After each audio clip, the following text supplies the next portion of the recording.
कहानी की शुरुआत 6 आदमियों के एक ग्रुप से होती है जो कि एक प्लेन में बैठकर कहीं जा रहे थे। दरअसल ये लोग कहीं घूमने गए थे, लेकिन इनके एक साथी की आंख में इन्फेक्शन हो गया, जिसकी वजह से इन्हें वहां से वापस आना पड़ा। इनका जहाज एक समुद्र के ऊपर उड़ रहा था और खराब मौसम के कारण इनका पायलट रास्ता भटक गया था। पायलट का नाम जॉन और उसके साथी का नाम मैक्स था। उन दोनों को ही समझ नहीं आ रहा था कि वो कहाँ जा रहे हैं और उन्हें चारों तरफ सिर्फ समुद्र ही नजर आ रहा था। आगे हम देखते हैं कि इस समुद्र में एक ऐसा टापू भी था जहाँ पर सिर्फ लड़कियां ही रहती थीं। ये लड़कियां जवान और बेहद खूबसूरत थीं। उधर वो जहाज लगातार आगे बढ़ रहा था, पर क्योंकि वो लोग काफी देर से यूं ही भटक रहे थे तो उनके जहाज का फ्यूल भी खत्म होने लगा था। यहाँ तक कि जहाज का कंपास भी खराब हो चुका था और उनका रेडियो भी काम नहीं कर रहा था। जॉन को पता था कि ये जहाज ज्यादा देर तक नहीं उड़ सकता, इसलिए वो उसे किसी भी जगह पर लैंड करवाना चाहता था। इसी बीच विल नाम के एक आदमी को एक टापू नजर आता है, जिसके बाद जॉन जहाज को उसी टापू पर लैंड कराने का फैसला करता है और ये वही टापू था जहाँ पर वो लड़कियां रहती थीं। अब वो जहाज जैसे ही उस टापू पर उतरता है, वहाँ पर 2 लड़कियों को उसके बारे में पता चल जाता है, जिसके बाद वो जहाज समुद्र में उतर जाता है। तभी उसे देखकर कुछ लड़कियां किनारे पर पहुंच जाती हैं। उधर वो जहाज भी तेजी से किनारे की तरफ आ रहा था और वहाँ वो लड़कियां छुपकर उस जहाज को आते हुए देख रही थीं। और तभी उनके देखते ही देखते वो जहाज किनारे पर पहुंच जाता है।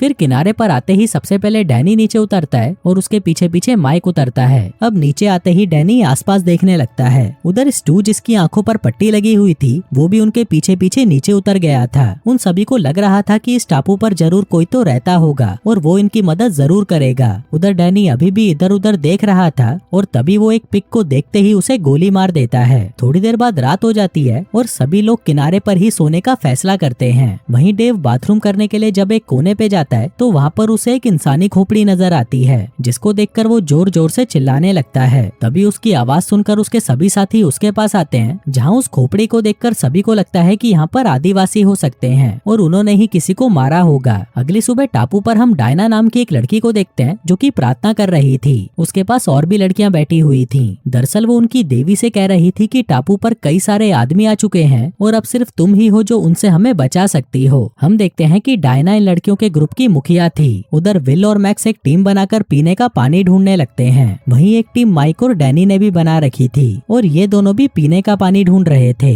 और वहीं जहाज में केवल डेविड और स्टू ही बचे थे। अब वो दोनों बातें कर ही रहे थे कि तभी एक आदि मानव उनके पास आता है और डेविड उसे देखते ही गोली मार देता है। उधर विल और मैक्स आगे बढ़ रहे थे कि तभी उन्हें एक फ्लेयर गन की आवाज सुनाई देती है। दरअसल ये फ्लेयर गन डेविड ने चलाई थी। इसी दौरान विल और मैक्स की नजर एक लड़की पर पड़ती है जो कि डरकर भाग रही थी, क्योंकि उसके पीछे एक आदि मानव पड़ा हुआ था। तभी उस लड़की की नजर जैसे ही उन दोनों पर पड़ती है तो वो डरकर दूसरी तरफ भागने लगती है। तभी विल भी उस लड़की के पीछे जाने लगता है, जबकि मैक्स गोली चलाकर उस आदि मानव को मार देता है। उधर वो लड़की लगातार भाग रही थी, तभी विल उसे दबोच लेता है, लेकिन वो लड़की उसका हाथ काटकर वहाँ से भाग जाती है। दूसरी तरफ माइक और डैनी भी एक लड़की को देखते हैं, पर इससे पहले कि वो उससे कुछ बात करते वो लड़की डरकर वहाँ से भाग जाती है। वहीं विल और मैक्स एक जाल में फंस जाते हैं और ये जाल उन लड़कियों ने ही उन पर फेंका था। उन लड़कियों ने इन दोनों को घेर लिया था और डायना इन दोनों को मारना चाहती थी, पर तभी वहाँ पर माया आकर कहती है कि इन दोनों को मत मारो, क्योंकि इन्होंने मुझे आदि मानव से बचाया था।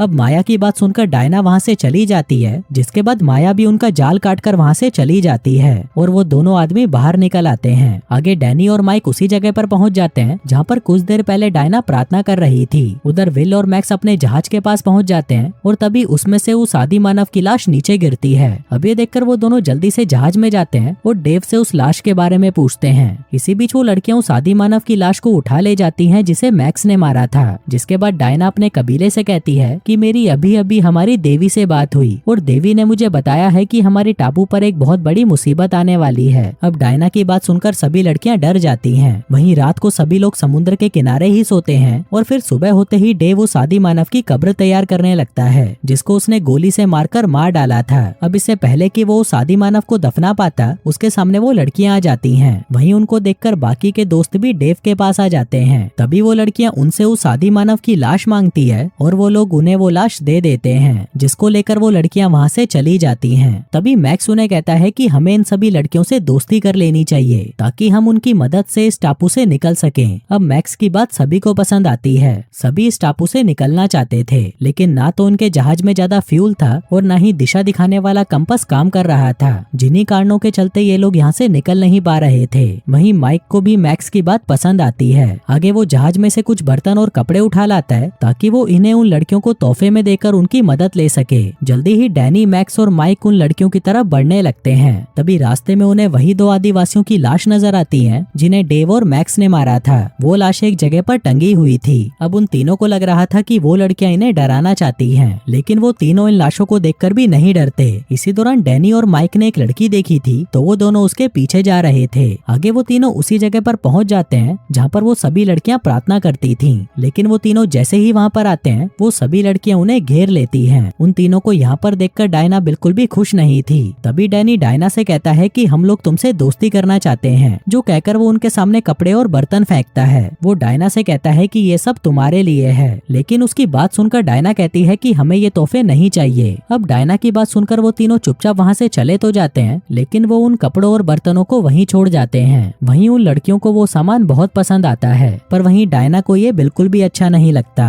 कुछ देर बाद हम माया को देखते हैं जो कि नए कपड़े पहनकर मैक्स के पास आती है। वो डायना को बताए बिना ही मैक्स के पास आई थी। दरअसल मैक्स ने उस आदिवासी से माया की जान बचाई थी, इसलिए माया को मैक्स पसंद आ गया था। आगे मैक्स उसे कॉफी पिलाने की कोशिश करता है। माया ने कभी कॉफी नहीं पी थी, इसलिए वो उसे पसंद नहीं आती। कुछ देर बाद सभी लड़कियां प्रार्थना वाली जगह पर इकट्ठा हो जाती हैं। इसी दौरान माया सबको बताने लगती है कि मुझे मैक्स से प्यार हो गया है, पर इसी दौरान वहाँ पर डायना आ जाती है। वो सबको बताती है कि मेरी अभी अभी देवी से बात हुई है और देवी ने मुझे कहा है कि हमें उन आदमियों से दोस्ती कर लेनी चाहिए और उनकी मदद से इन आदिवासियों को खत्म कर देना चाहिए। फिर जब हम उन आदिवासियों को मार देंगे उसके बाद हम उन आदमियों को भी मार डालेंगे। वहीं डायना की बात सुनकर सभी लड़कियां हैरान हो जाती हैं, क्योंकि वो सभी लड़कियां तो उन लड़कों के साथ दोस्ती करके उनके साथ इंटीमेट होना चाहती थी, लेकिन डायना की बात सुनकर वो सभी लड़कियां दुखी हो जाती हैं। कुछ देर बाद डैनी और मैक्स किनारे पर बैठकर बातें कर रहे थे। इसी बीच 2 लड़कियां उनके पास आती हैं और उनसे बातें करने लगती हैं। वहीं विल समुद्र में मछलियां पकड़ने की कोशिश कर रहा था। तभी उसको देखकर एक लड़की उसके पास आती है और ये देखकर डैनी भी उस लड़की के पीछे आ जाता है। उधर मैक्स के पास माया अकेली बैठी थी और तभी मौका देखकर मैक्स उसे किस करने लगता है। अब किस करके माया को भी बहुत अच्छा लगता है तो वो मैक्स को फिर से किस करने लगती है। इसी बीच डेव किनारे पर टहल रहा था। दूसरी तरफ कुछ लड़कियों ने माइक से भी दोस्ती कर ली थी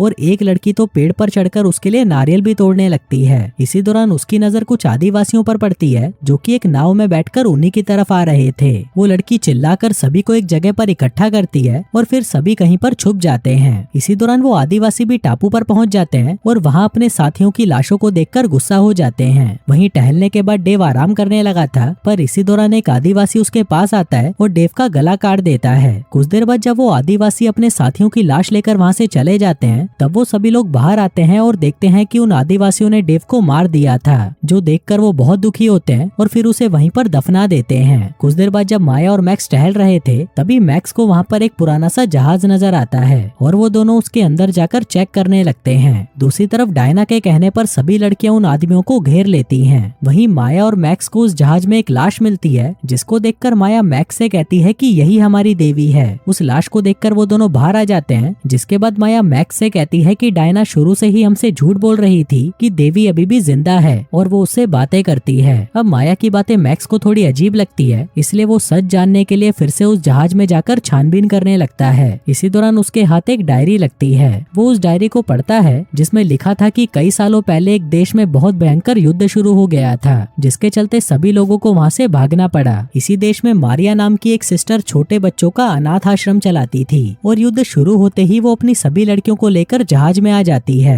आगे जब जहाज वहाँ से जा रहा था तभी रास्ते में मौसम इतना ज्यादा खराब हो जाता है कि वो जहाज बेकाबू होकर एक टापू पर गिर जाता है। अब इस घटना में वो छोटी लड़कियां तो बच गई थी, लेकिन सिस्टर मारिया का जबड़ा टूट जाता है और जहाज का पायलट भी मर जाता है। वहीं छोटी डायना ही मारिया का ख्याल रखती है। डायना भले ही 10 साल की थी, लेकिन वो बाकी लड़कियों का बहुत अच्छे से ख्याल रखती थी। फिर जैसे जैसे डायना बड़ी होती गई वो खुद को उन लड़कियों की लीडर मानने लगी। कुछ सालों बाद मारिया की मौत हो जाती है, जिसके बाद डायना ही उन लड़कियों की लीडर बन जाती है। लेकिन वो लड़कियों से झूठ बोलती है कि मारिया कोई देवी है जिसने हमारी जान बचाई, और इसी के साथ ही वो पुराने जहाज में भी किसी को जाने नहीं देती थी। वो लड़कियों से झूठ बोलती थी कि देवी उस जहाज में जिंदा है और वो सिर्फ उसी से ही बात करती है। अब पूरी डायरी पढ़कर मैक्स समझ जाता है कि डायना एक पागल लड़की है। इसी दौरान उसे वहाँ पर दिशा दिखाने वाला कंपास भी मिल जाता है। दूसरी तरफ वो लड़कियां सभी लड़कों के हाथ बांध रही थी। तभी डायना कहती है कि हमें इन्हें उन आदिवासी कबीले के हवाले कर देना चाहिए ताकि वो कबीला कभी भी हम पर हमला ना करे। इसी बीच मैक्स भी वहाँ पर आ जाता है और सभी को डायना की सच्चाई बता देता है, जिसके बाद वो सभी लड़कियां मिलकर डायना को मार देती हैं। फिर अगली सुबह वो सभी मिलकर उस टापू से निकलने का फैसला करते हैं। वहीं मैक्स के पास कंपास था जो बता रहा था कि पास में ही एक और टापू है, लेकिन जैसे ही ये लोग वहाँ से जाने लगते तभी आदिवासी कबीले उन पर हमला कर देते हैं। वो लोग उन्हें रोकने की बहुत कोशिश करते हैं, लेकिन मैक्स और उसके साथी वहाँ से निकल जाते हैं। फिर कहानी के अंत में हम देखते हैं कि वो लोग उस टापू पर पहुंच जाते हैं। और दोस्तों, इसी के साथ ही ये कहानी यहीं खत्म हो जाती है।